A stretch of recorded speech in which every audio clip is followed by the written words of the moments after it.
Welcome to Mobile Legends.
Tuan-tuan dan puan-puan, para penonton, para hadirin dan para peminat Mobile Legends di seluruh dunia. Selamat datang ke Mobile Legends Bangbang World Championship 2019 M1 berlangsung di Axiata Arena, Bukit Jalil, Kuala Lumpur, Malaysia. Sebelum itu, jutaan terima kasih kepada penaja utama M1 iaitu U Mobile. Tapi kita bukan sahaja live di Axiata Arena, tapi kita juga bersiaran langsung di YouTube Gaming. Dan M1 ini dibawakan khas oleh Muntun. Pada hari ini, 8 pasukan, 8 jago-jago Mobile Legends akan bertarung antara satu sama lain untuk wang tunai sebanyak $250,000 US. Betul tu, dan 16 tim dari 13 negara telah bersaing untuk ke tahap ini. Dan 8 tim untuk hari ini adalah yang terbaik daripada yang terbaik. Tapi Haun, sebelum kita mulakan, mari kita perkenalkan diri kita dulu. Saya Fira Fendi dan partner saya Haun, dan kami adalah pengacara majlis untuk M1. Tuan-tuan dan puan-puan, para hadirin sekalian, adakah anda bersedia? Rasanya kita perlukan yang second wave. Kita try lagi sekali. Are you ready? Mira berkata kita memperkenalkan jago-jago kita pada hari ini. Okey, tuan-tuan dan puan-puan, wakil dari tuan rumah Malaysia, berikan tepukan gemuruh kepada TODAK!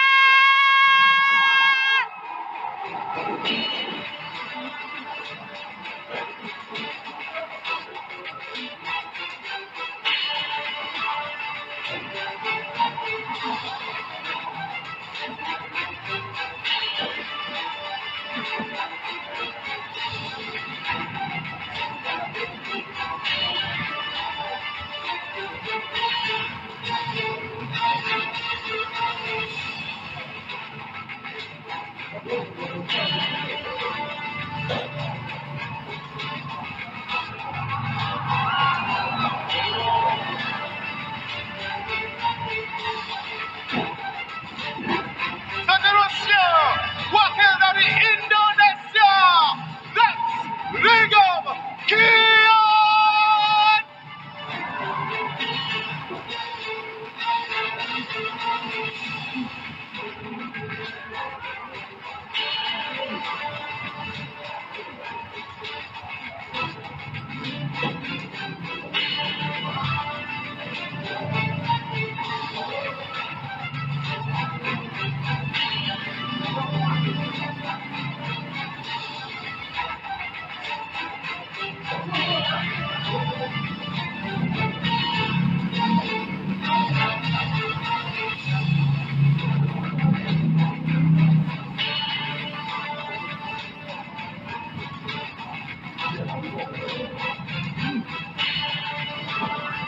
Dikenali sebagai pasukan gergasi daripada Indonesia.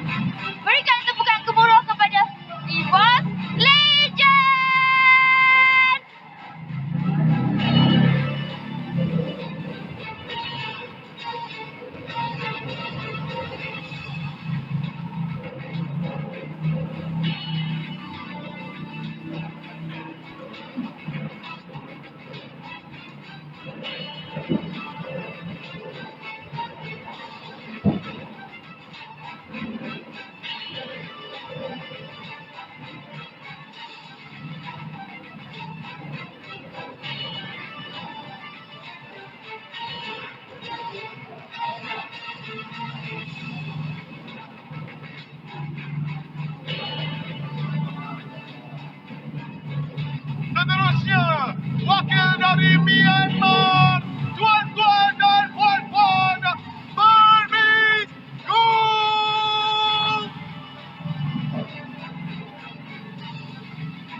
pasukan seterusnya, wakil dari negara Filipina. Tanpa!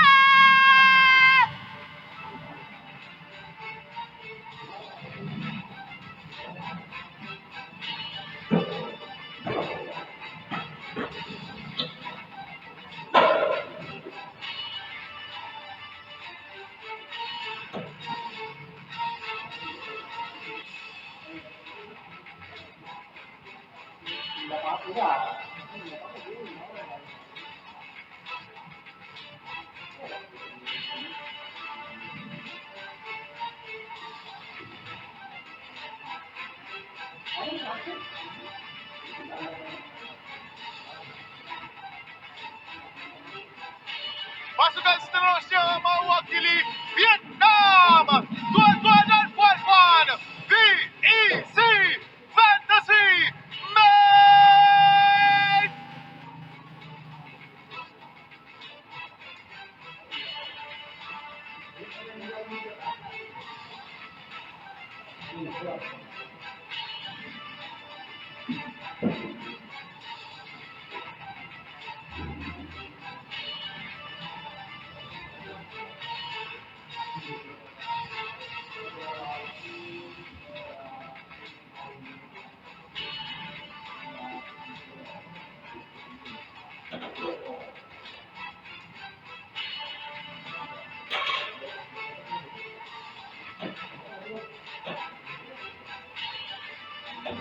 Pasukan yang diguruni daripada Japan. Persembahkan 10 second gaming blast!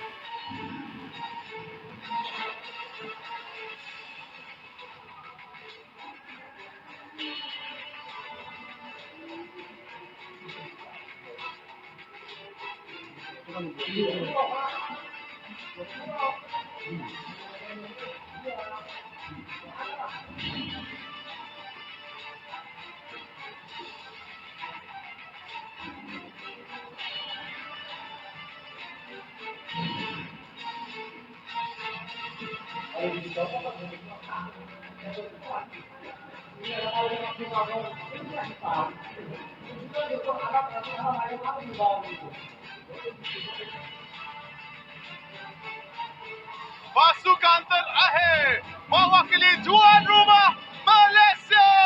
Berikan sambutan gemuruh kepada Axis Esports.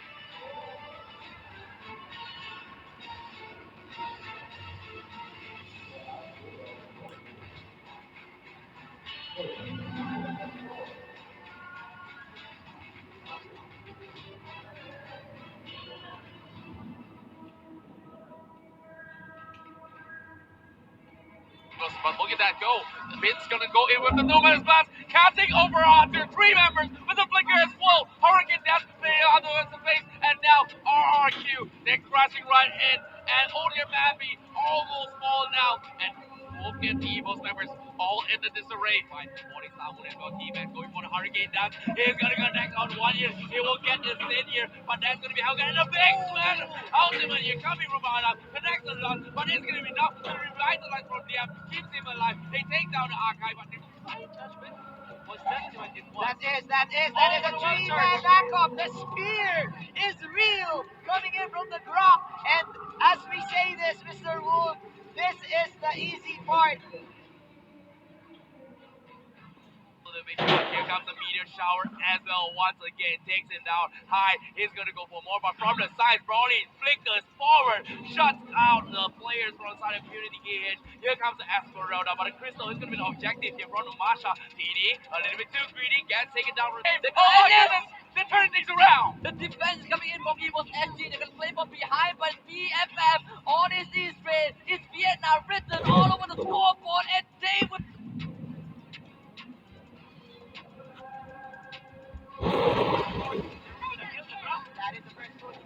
from Ruby Schools, ladies and gentlemen. And basic attack, flash 3000. Basic attack. Avatar is there and connects onto multiple ways at the top. He's rewind there. The double rewind and the top back as well. They popped off. Team goes through, they need to do the impossible right now. Kid jumps right in and maybe a big call out does not get the divine judgment off. So Team goes to still survive only, but basic is called out. The last insanity is an insane move from Team goes to, but not in a good way. A general also call out as well. Ace 0-0.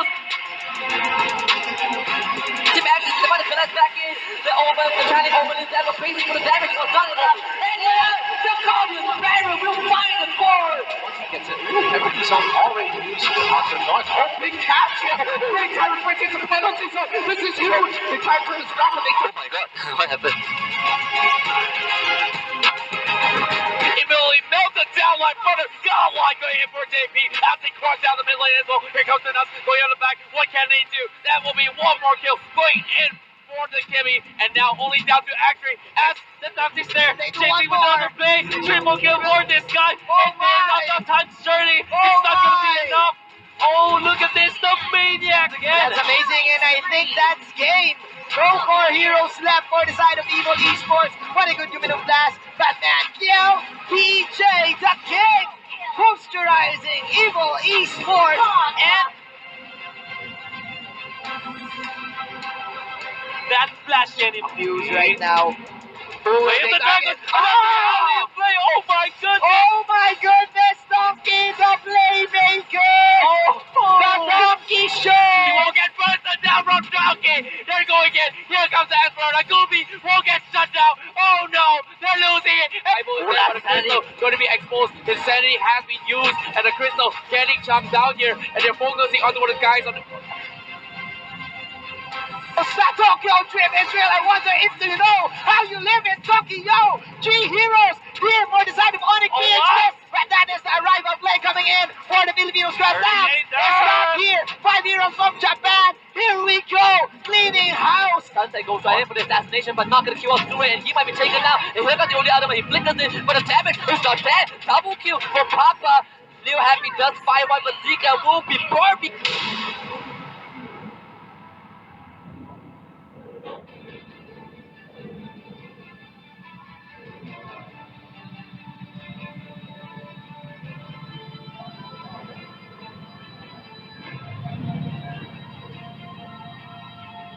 Ladies and gentlemen, this is the moment that you have been waiting for. This is day 1 of the playoff rounds of the mobilelegendsbangbang M1 World Championship 2019. And it is such an honor to be sharing this desk alongside Husky. My name is Contra here, opening the first matchup of today. Yeah, I find it hard to believe that we are already here live at Axiata Arena in Malaysia, but broadcasting towards the whole world on YouTube Gaming. We will start kicking off the day with the upper brackets, the very anticipated one, RRQ taking on TODAK in this best of 3. We're already seeing so many early birds in the stadium here, of course, slowly occupying every single one of these seats. And my, oh my, there's about 16,000 seats for them to actually fill up the entire stadium. And wow, we've already seen about half of it being packed up already. And this is just the very first match of the day, as we will have a whole lot more coming up at you. Of course, if you guys are just tuning in, of course, welcome to the stream. And if you guys are in the arena, of course, I do hope that you guys will stay till the very end and towards our very final day to see who will be crowned as the world champion of Mobile Legends. And of course, we would like to thank our organizers as well as our sponsors as well. And the M1 World Championship is presented by Moonsun. And of course, we are currently live at YouTube Gaming as well, as Steven mentioned early on. And not forgetting our title sponsors, moba. And there we go, the upper bracket. This will be the fresh one before any blood is spilled. We're starting off upper bracket, RRQ taking on TODAK, followed by Burmese Ghouls against Evil Legends. Then we'll have the lower brackets, VFM against Sunsparks, closing out with Axis against 10 Seconds Gaming Plus. Well, all these matches for today will be a best of 3 series. And we're starting things off on the upper bracket to see who will falter. And looking at the lower bracket here, we're also having VFM, Sunsparks, Axis Esports alongside 10 Seconds Gaming, who will try to claw their way through the lower rounds and slowly find themselves in towards the top of the podium. Yeah, and this is how World Championship should be. We've seen upsets, we've seen amazing comebacks, we've seen the underdog story that is going on right now in the lower bracket, and it will unfold pretty soon, but this will be today's schedule. There we go, upper bracket, 11 a.m. right now on the dot. RRQ will take on TODAK. Indonesia against Malaysia. Both are the favorites of their nation, and both have shown absolute dominance in their group. RRQ in Group A and TODAK in Group C. Definitely have earned a whole lot of respect as well as credentials throughout their run, and we're also having Burmese Ghosts coming at 1 p.m. approximately, fighting up against EVO's Legends, who have finally made their way through Group D, topping out the group. And of course, we're also seeing Sunspark playing the third matchup as well, that they will possibly be facing the likes of VFM on the lower brackets. Exactly, and for closing out Axis Esports, taking on 10 Second Gaming Plus. A lot of people are on the Japan bandwagon. They have absolutely crushed Group D. They took a game off of the favorites of the tournament in the forms of EVO's Legends, and today they are here to make their mark there. We've seen their entrance, we've seen how pumped up the stadium is, and for at least for this first best of 3, what are your thoughts coming into this one? Well, you're talking about favorites here. I'm going to start things off with TODAK, because they are definitely the Malaysian favorites, and there's so many supporters in the stadiums who just came here just to support them. I was just walking from my car the moment I reached the stadium, and I see a whole lot of them clad in bandanas as well as flags waving up in the air before they even enter the stadium. Oh yeah, we can see that really high spirit, and of course, now Rex Rigum Kion, RRQ, they are definitely the favorites of the side of the Indonesia side as well. And wow, we're hearing a little bit of that sound right behind us, so maybe we have something special to present to you. Tetapi hanya satu matlamat yang kami semua inginkan, kemenangan. Oh, Sebab tiada siapa yang mahukan kekalahan. Dan kami sedar, perbezaan kami semua inilah yang akan menjadi senjata kemenangan kami di arena e-sports nanti. Kami juga sedar, untuk menang tidak semudah yang kami inginkan, dan sama sekali tidak hanya bergantung kepada tua. Walau berapa lama sekalipun kami berlatih, di dalam pertempuran atau di luar pertempuran, yang kami terapkan di dalam hati, yang perbezaan kami bukanlah kelemahan kami, tetapi kekuatan kami. Kami harus sentiasa pantas, sentiasa tangkas, dan sentiasa berfikiran strategik dalam setiap langkah kami. Dan sebagai satu kumpulan, kami ada semuanya. Ya, kami semua memang berbeza, tetapi dalam setiap langkah kami, dengan satu matlamat, kami sentiasa menuju ke hadapan bersama-sama ke arah kemenangan. And there we go. That's the team introduction for Team TODAK here. To victory they go.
But that was the crowd favorite, and you've already seen all the seats being filled up on one side, and that consists of E1 X-Ray Boot, Tico as well as Nenas.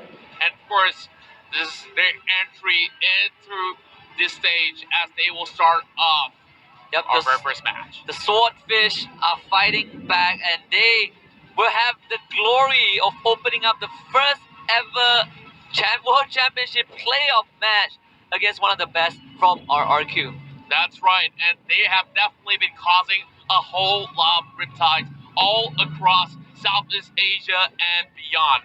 Now, this might just be the very first time that we're seeing Rex Rigum Kion taking members of TODAK here. So the crowd favorites here, of course, have a pretty tough challenge ahead of them to try to take down RRQ, once reigning real supreme back in the MPL Indonesian side. And of course, the throne slowly getting snatched away as we see EVO's Legend now taking the very first seed. Yep. And we also have RRQ, so let's show it to the introduction video.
EVO's Legends, we've given TODAK a lot of introduction, we've given them the pedestal, but now let's take a step back and look at their competitors. RRQ, undeniably one of the strongest teams coming in, one of the favorites to possibly take the trophy away as well.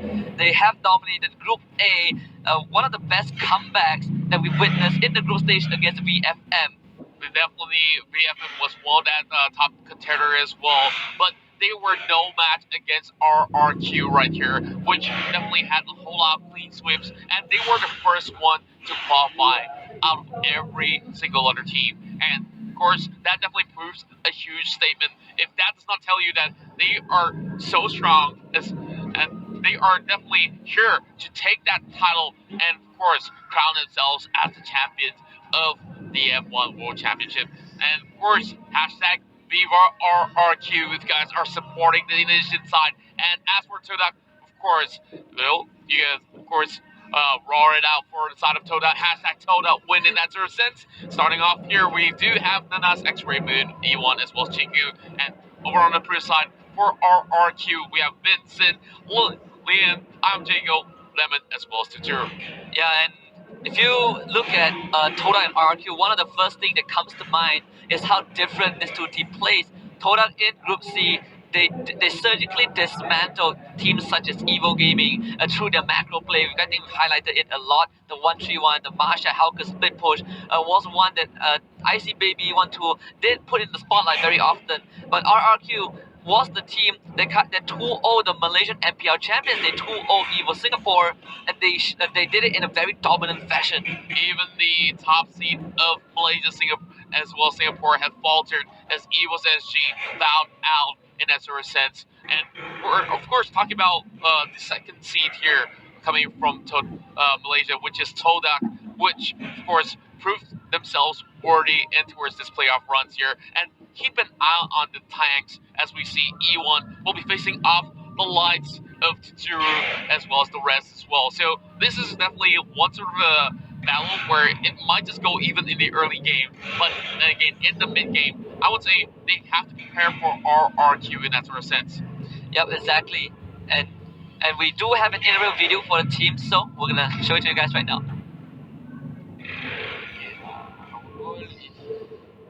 orang nak jadi terbaik, tim terbaik MLBB dekat dalam dunia ni. Kita orang nak, kalau kita orang nak mengharumkan nama Malaysia, kita orang nak bangga ibu bapa, family, orang yang support kita orang.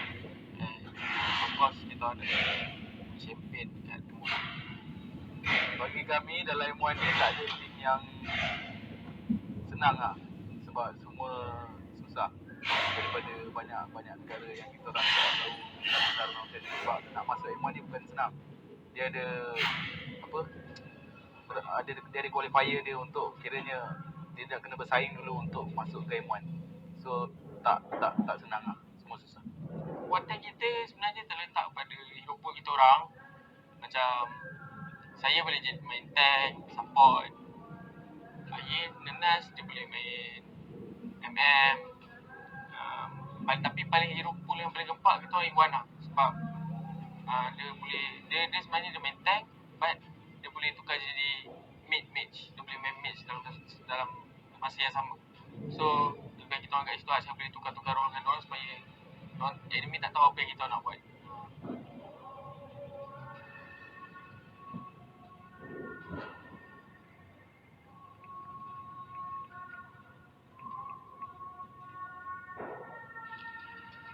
And that was Team TODAK here with the flexibility as their strength heading in towards this matchup. But so does RRQ. They are also known as the ones who can flex, not only in game, but their muscles outside the game as well. Yeah, the RRQ has a lot of style. I mean, TODAK, they pointed out, well, no one knows that we can flex, but I guess if you're watching right now, the teams, we're pretty happy to walk away with it. That sort of information. But we do have a trash talk, a banter video from Team TODAK to their opponents, so we're also going to show it to you guys right now. Enjoy. Of course, just bamboozling you guys as well. You can go ahead and trash talk us for the meantime as we'll head to the trash talk.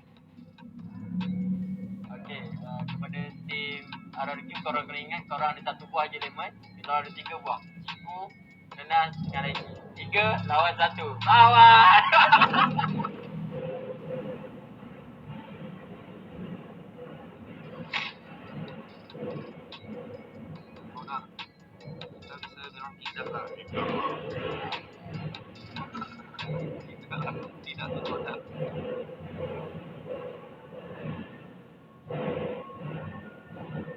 I don't know what to say, but both of them got to up their trash talk game in that sort of sense. One talking about foot, one saying no. I'm just saying, I'm giving points to TODAK for that one. I think that's a bit better in that banter. RRQ tried their best, but I just like the creativity from Team TODAK. Yeah, and RRQ of course tried to make it short and sweet, but didn't really pack that sort of punch though, because fruits actually can make a punch. Yeah, I mean, RRQ they can use that punch maybe in game and try to take down Team TODAK. After if they're watching, they're like, all right, Team TODAK, you're talking to us about fruits. Let us show you skills. We don't talk about fruits. Oh, that's right. And of course, we're gonna head in towards our very first matchup in a little while. But I'm really curious to see what else does RRQ have to say in that sort of sense as well. Yeah, I think if RRQ wants to stand up against TODAK, it is definitely the macro play. I'm expecting TODAK to bring out the 1-3-1, the whole split push composition. If you look at both these teams, the one defining element for them was that RRQ came from Group A. Group A, the meta was pretty stagnant. The bans and picks were the same. The high loss, the Grog, the Masha, the X-Pro, nothing much to say. Kind of boring, some people might agree. But if you look at TODAK, they came from Group C. Group C is where everything started to blow right open. Due to the Burmese Go effect, we start to see more and more picks. Helker started showing up. We even seen Gushin, I think halfway through Group C and Group D, Rafaela, Odette, Estes, these picks started showing themselves. Even Baxia kind of became more prominent later into the group stage. So I want to see how RRQ match up to this. And speaking of the Baxia, they were the first one to actually go in for that sort of pick here. And we've got news that we're heading into our very first game of the day. And this is M1 World Championship 2019. Starting off here with the ban on towards Export as well as Kanya. And we're talking about RRQ over on the blue side as well as TODAK on the red. Now starting off here, we're looking at what Finn has to take off on the table, and it will be the Masha negating members of TODAK from going in for that split push. I absolutely agree with the Masha ban. Xbox is a typical opening, but Masha, you are stopping TODAK from going for that direct Hellcat Masha, the Masha +1 split push composition, and even TODAK right now, you should be expecting this to happen because RRQ, they have been watching TODAK show a lot of their hands in that Group C fight just to secure this first place, and if anything, they need a backup plan to deal with RRQ. That's right. And starting off right here, I really want to point out one thing that ICBB112 did mention, where RRQ, of course, did pick up Boxia a couple of times and kind of have this sort of trend being set by them towards other teams as well. Now, Brock is being removed, being one of the most solid frontliners right up there. Loving that little bit of that Simpson mask going over on its side, but my eyes are fixated on this Kufra pick because this is going to be a really vital pick for RRQ. Exactly, and I believe I also mentioned both to you, NIC Baby 1-2, during the group stage, as the further we progress down this World Championship, the further the ban and picks for all the other teams is going to transpire. Kufra is getting led through because teams are not directly trying to counter what the enemy is trying to do. And you can look at TODAK right now, instantly the Hellcat and the Archive locked in for them. Hellcat was one of the pillar of our TODAK's draft. It's going to be on Chiku. Well, I'm not too sure how the Archive leapfrog towards the third pick, but of course there's only 2 picks for the side of TODAK for the time being. Now back towards the side of Liam as well as Sin, as we'll see another 2 picks for themselves as well. So slowly stacking this one up. I don't believe that it will be great for them to actually match up with a tank coming to the table, or even the fighter in that sort of sense, and that will be the Tamas being locked in alongside with the Esmeralda. Really safe choices, if I must say, and Esmeralda has been frequently being banned out during the group stages as well. Now, speaking of Boxia, that will be Ewancher securing that one for Team TODAK. Yeah, and you talk about the trendsetter from RRQ. They did play the Boxia, I believe, against Evo Singapore in Group A, the direct counter to Hylos. And the one team that made Boxia the monster that he is undoubtedly 10-second gaming plus. The Boxia on Surrey was absolutely amazing. TODAK taking a page off of that. RRQ, they banned out the Kimi. That's right, and we're slowly heading towards that phase number 2 as well, as we see, of course, as you mentioned, Kimi being banned away. But I'm looking at that Boxia pick once again. You speak about that Hala, so they're trying to negate that Hala pick going over in favor of RRQ, and maybe they might just be able to pick that one for themselves, but instead they axe it away. So for the side of TODAK, yeah, they do have somewhat chance instead. They actually ban out the high loss, so for RRQ, there's still a couple of choices to go for. You have the Gato Kacha, we've seen a couple of times. You do have the Lolita, which is kind of the go-to tank if you look at the heroes that are not available anymore. But Evo's Legends, they showed us 2 games of Minotaur as well. Maybe RRQ, reigning from the same region, might pick up that Minotaur just to deal with what TODAK has to offer. But TODAK, they will have the first big advantage in the second draft, and guess what? Dyrov will make an appearance on the grand stage. Wow, Dyrov heading in towards this pick here. I thought that they would actually go in for perhaps a mage, because we see a lot of all those sort of the huge tanks already in the front lines. And now, of course, that's going to be something that's pretty well bursty. But speaking of burst here, Val's going to be brought in alongside with the carry as well. And hopefully, by the time that carry scales in towards the late game, then we will see him shredding off that Boxia, but Tanger as the very final pick to complete this whole entirety of the roster for both sides. We're also noting the fact that Lemon will be subbing in from Tuturo's place. Exactly, and you cannot pry TODAK away from that split push. They still want the 1-3-1.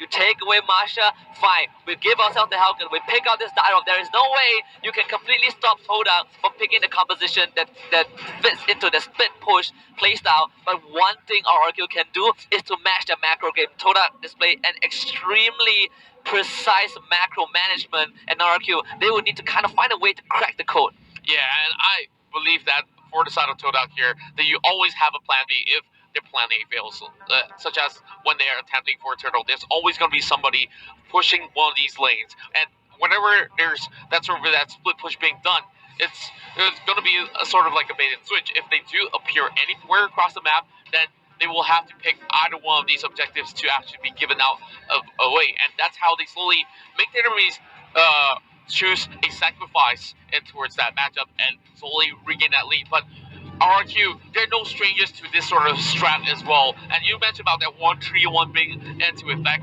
I'm not too sure. How is the likes of TODAK going up against this formidable opponent? And RRQ here, definitely the favorites from the Indonesian side to also take that game. I've said it so many times before, and it's really evident that Lemon is indeed one of the best players in the world. Exactly, and if you talk a Dido, I believe I've said it before in the group stage, good versus 1 versus 1. Gideon Q agrees, good against 1 versus 1, but if you need to deal with the entire team, Dido is just ineffective and is not that great of a hero to kind of team fight. So TODAK, they want to split out the map. Evo Gaming against TODAK during Group C was one of the best case studies that you can look at of how TODAK just slowly pry Evo Gaming apart and won the macro game, even though they were on the back foot. Yep, and that game itself, we saw them slowly tearing towers after towers, and I just love the graphics. You can see a little bit of that stadium being filled up as well as, of course, each of these roles will be taken out, and I'm really fixated on that mid lane as well, because Moon, he will be facing off the likes of Jago or even the likes of Lemon as well. So in that sort of sense, it really depends on how they're going to be actually faring this one out in that mid lane team fight, and we'll see who will be scaling in towards the late game. It's time for us to head into match 1, game 1. We'll have RRQ versus TODAK. It's finally time, Contra. It is finally time. The main event. Teams will fight with their lives. They will fight for their lives. RRQ against TODAK. Indonesia against Malaysia. There's no better way to start off this upper bracket. Well, speaking of that, of course, we know that there is a huge tension between the two countries. They've been arguing who has the best MLBB players. Well, both sides, of course, supporting their own home country as well. Now it's time for them to prove a point. We're top side here, slowly taking out all these mids as we see a little bit of that sort of movement hitting towards the jungle, and it will be a 1 versus 2, forcing the flicker away from Lemon. Yeah, that is the start that TODAK wants. You want to win the macro game, you need to make sure that RRQ have no utility, have no talents to work with. And now Liam counting with the arrival, they engage, the bouncy point to stop Nernas in his tracks, but no kills for RRQ just yet. TODAK, they hold on. Wow, Rejuvenate being used up as well, but here comes Jago joining into the picture as well. Chico from the flicker! That's a big first one, hitting the hands of TODAK as we see instant response coming for RRQ as well. Blow for blow, Nernas arriving to the scene, but instead, he's getting chased out by Jago. Is there hitting Jago? And there we go! Another kill, heading towards the back of Jago. There was no way that Baksha could have escaped. Jago was on the way to level 4. You have the falling star to follow up regardless. But TODAK, absolutely amazing response to get that counter kill. Chico, we talk about keeping an eye on this Hellcat. That first blood was something that Lemon did not expect to happen at all. Wow, the arrival. And every single spell was being used up in that sort of skirmish. But now we get Liam as well as Jago crushing over the top side as well as the jungle as well. Trying to actually steal a couple of these camps, but Nernas is safeguarding some of all these camps by himself. So, of course, you don't really want to fully commit to his Proxia. And now Chiku gets a little bit of that upper hand as we see Turtle of course being flanked. But, oh, Liam, there we go! Liam not gonna survive that, but the Tyrant's Rage almost kills off Nernas. Valiant attempt, great attempt in fact. The fact that the Chiku got the first spike burst on top of the bringing him down to less than half health, that was why they were able to kill him off. But if any other case, I think Liam would have survived that, no problem. But now Chico is going to get scary. 2-1-1. This early lead is going to benefit Hellcat so much, especially when they're dealing with carry. The go grab doesn't show much difference just yet, but a little lead might be all our TODAK need. And now Jago goes for the engage. Not able to steal the buff away, but the rest of RRQ are going to collapse in. Nernas call out with the tortoise poisons, not able to escape, but the eerie engage from Meanwhile, the Hurricane Dash splits Liam for the rest of his team. Lemon is Dado, jumps right in, gets by by Baksha. Here comes the night, the light has been turned off. Chico right in, and TODAK find 2. Wow, the the huge invade started off right there as we saw Liam getting pummeled out, and there was nowhere that Kufa could have escaped. And now even Lemon faltered for the second time coming. TODAK here staying real strong, and you know what? The sixth member of the team are definitely the crowd.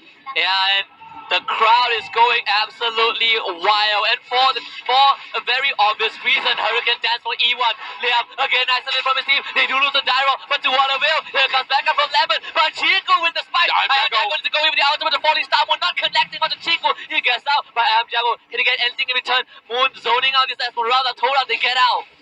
Liam here trying to re-engage as well. Here comes the knockout over onto Chico. They will take down the Halkern and shut him off. Now Jago re-engaging and stealing some caps away. They're trying to push it all the way through and hoping for a dive will sit as Max to secure one turret for the side of RRQ. Look at Esquire though. He's going to be diving all the way to the back, and this clear-off is causing a lot of mayhem.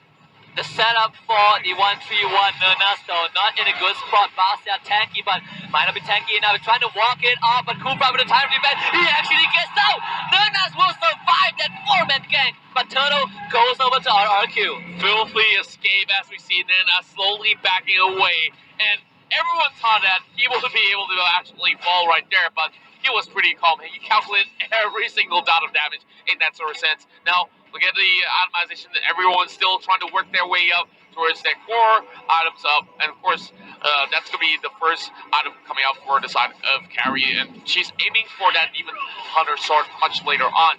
But look at TODAK here.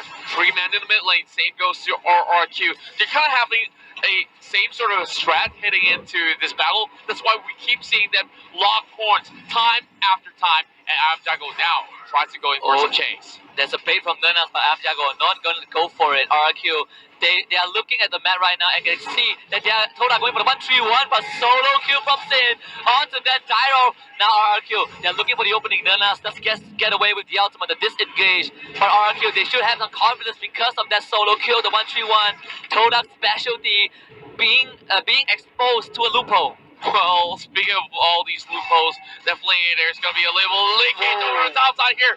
Flicker coming out from Chiku after the Dark Knight falls, so he will have a little bit of that sweet escape. But that will mean that the turret will be opened up, and there's a lot more space being created by RRQ. RRQ, they're coming into the middle lane.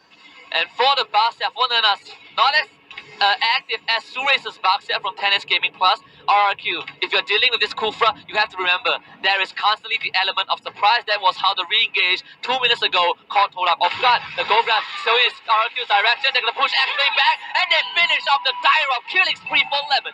And you were just talking about catching somebody off guard right there, and they just showed you how they do it. X-Ray now on the back foot, 0 and 2, and now a little bit of a tickle over on the side of Moon as well. There might just be some engages heading in towards the side of Liam, but that's not going to be all too great for the side of TODAK to actually go in hastily. Now, Turtle's definitely spawning towards the lower side, which means that there's going to be some tussle. They're going to kill him up immediately, no way out. Mega kill for Lemon. They will try to zone out Nernas. RRQ going for this turtle. The one way to beat the speed push composition is to get those turrets early on, is to force them to team fight with a man disadvantage, and RRQ, they are doing everything right. Now, sieging on the middle lane, but guess what? They found Moon, and they send Chang'e back to the Moon indeed. Chico trying to run away with the Darkness Falls, and he will be able to get out, but Jago is waiting. Chico, they want some fruits. RRQ is hungry. They will find a mega kill for the Esmeralda. Jago now 4-0. We're seeing a little bit of that change of tides as we see RRQ now getting a little bit of that slightly, only 2k of the difference, but Jago trying to set up a dive, but there's no point engaging towards Nernas. Nernas just slowly falling back, and well, over on the top end, they still have not destructed that tier 1. So for the side of RRQ, they're focusing on towards that mid lane so that they can easily roam across those jungles here. Now, starting things off, I would say that members of TODAK gotta be really careful on their positioning, because we see a little bit of that error being forced, especially when they hit for those turtles. Exactly, and I pointed out, Dyro not good in team fighting situation. His only purpose, his sole purpose this game is to synchronize himself with Chiku, with the Hellcat to go for those split push. But because our RQ took down all the outer tier turrets in the middle lane, TODAK has less space to work with. Lemon being knocked back into the wall by the Hurricane Dance. 3 members on top of this downward, but Lemon just gonna walk it off. Well, he didn't even bother at all. He knew that they don't really have that much of a damage output. As we're looking at RRQ here, to be pretty much well tanky in that sort of sense as well. And I'm Jago here soaking the damage with the Esmeralda. But there we go, Leon re-engage. Leon with the Tyrant's Revenge, gets the bouncing ball into Nurnas. He does find 3 RRQ, they know. They're gonna play this slow. The split push continues from TODAK. This is where Dyrov starts to be effective, pushing out that bottom lane.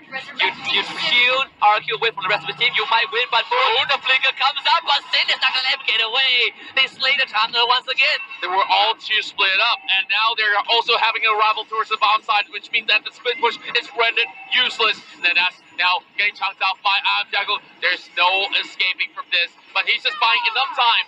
And meanwhile, there's still something happening over mid lane. Yeah, and the arrival also another factor. If you look at this replay brought to you by Ryu Mobile, there was nothing that TODAK can do. They do get the kill onto a member of RQ, but to Waterville, the arrival stops the split push. As long as you are able to match TODAK in terms of their match presence, you have no problem stopping that from happening. And X-Ray, he cannot fight. He's not ready to fight anytime just yet. Less than 10 minutes. RRQ size on the Lord. The Lord's gonna go over to the Indonesian squad. Certainly agree with that. And with this sort of Lord takedown here, RRQ is set to close out the game. But Lord number 1, not really all too effective if you really want to commit all 5 members to actually defend the base. It's still relatively possible for TODAK to actually hold on for dear life. But now, with that sort of goal extension, about 8k in total, I'm not too sure. TODAK needs to find a way to actually come back. And for the ball, they really need to focus onto at least a single target in that sort of sense. Yes, they do have some tanky units, but X-Ray, like you said, is not ready to actually hit into skirmish. He can only do 1v1s. In that sort of scenario, then are they even supposed to split right now? Because every one of these members of RRQ are slowly finding a way to break open the base. RRQ will knock on TODAK's door, and TODAK's will go with the engage E1 with the Hurricane Dance, but they immediately send him back to the fountain. 1 down for TODAK, and there's 1 inhibitor for RRQ. The Lord has been slain. Nurnas will turn his poison, tries to defend, and Lemon gonna push right and beat the front line. RRQ being really patient. Nurnas now caught out, and they will make Pineapple Punch from him, and the engage from RRQ will slay X-Ray for the 3rd time in this game. And Indonesia are looking for that first crystal. They will take this opening match. Chico tried to save the game. You kill off Lemon, but gets pushed back by the balance. I am Jago on the monster kill streak. They don't have the minimum just yet, but it's pushing in. TODAK, they need to defend. 2 versus 4. Can they do it? E1 clearing out the minute as much as they can. Moon is right in the back. E1 gonna give his life for this, but RRQ size on net, size on crystal. They will take game 1. Decisive game 1, ending off just about 10 minutes past that. And wow, what a high tempo game that we're seeing from both ends as we see TODAK, of course, starting things off over the top side.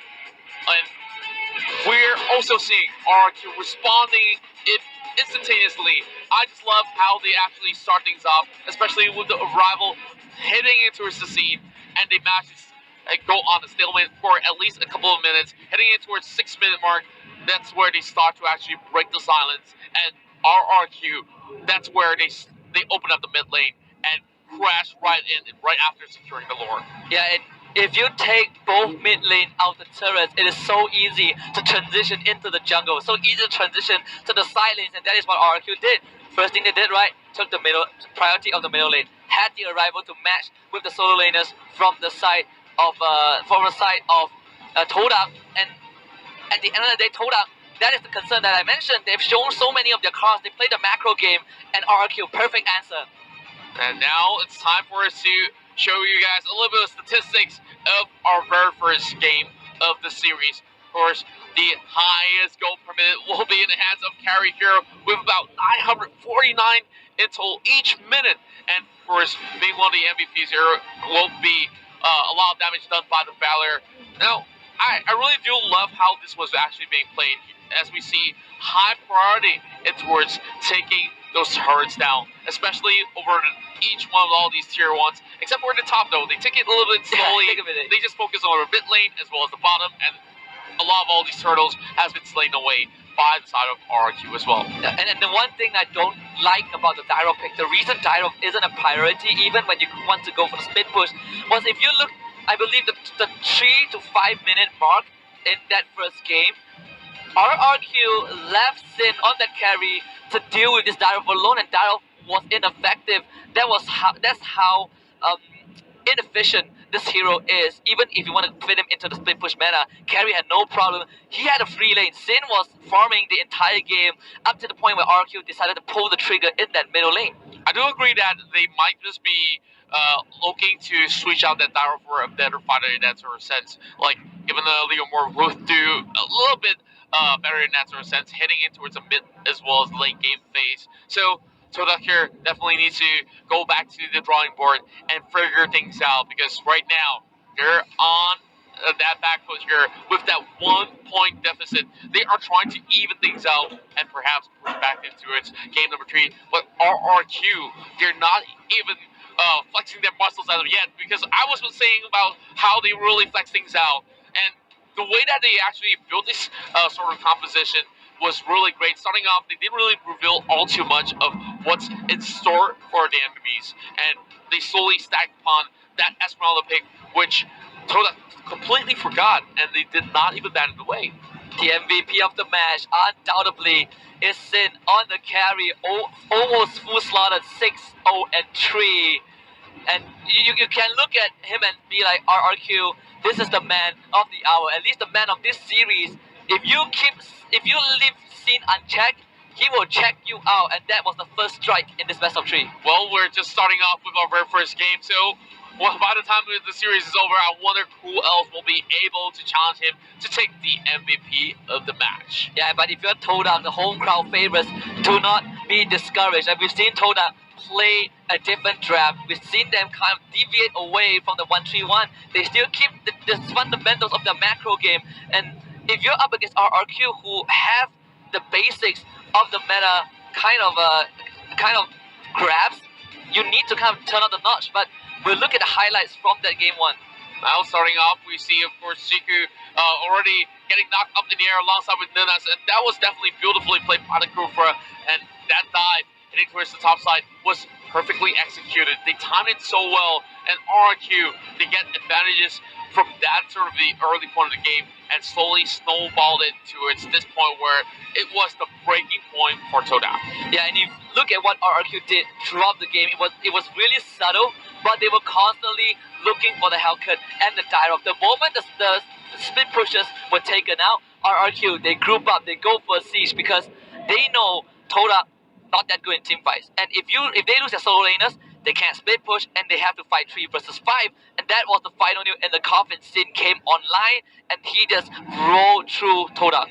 You can see that they were playing a little bit passively as well, coming from TODAK. But of course, heading into this game 2, they need to get back to their comfort zone, because this is their very first time on such a grand stage. And they were the ones going in with that Cinderella run. They gotta make that miracle happen once again. Exactly. And we do have an interview video, I believe, from RRQ. So we're gonna show it on screen right now. Do enjoy.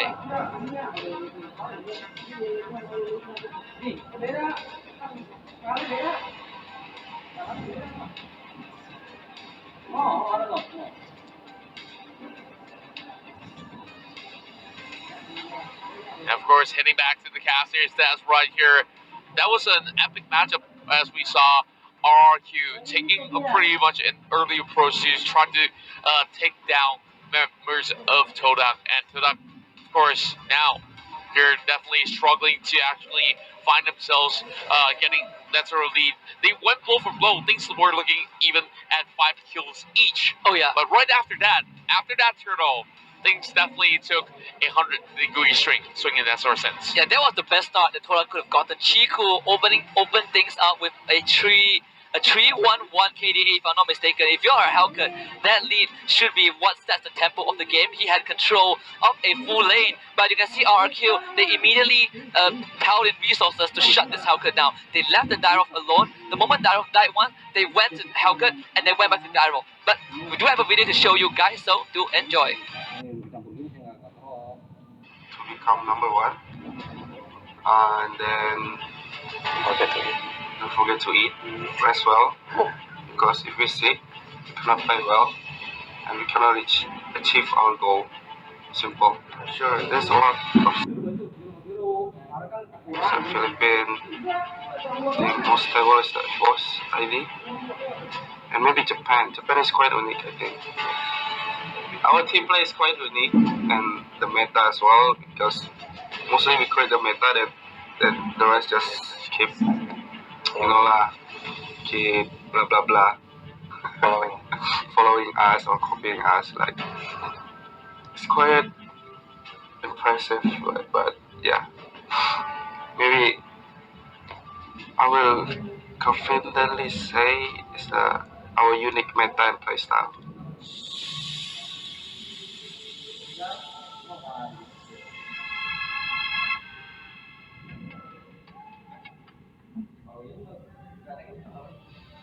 Always the leader and never a follower. That's Rex Regum Keon leading the pack 1-0, and they might just be the first one to head in towards this winner semifinals. Oh yeah, the journey is going to be short but intense in the upper bracket. RQ, you saw Tuturu. He just mentioned in that video, the short video, all the meta that people are playing now was created by us. We are the creators. We are the founders of what Mobile Legends is right now. And I would just say that they are here to show that as the founders, as the creators, they should be on top. Then on top they shall be if they can keep up with this sort of a draft as well as momentum. And every single time they actually come up with something fresh. Yep, everyone just went copy pasta in that sort of sense and just try to actually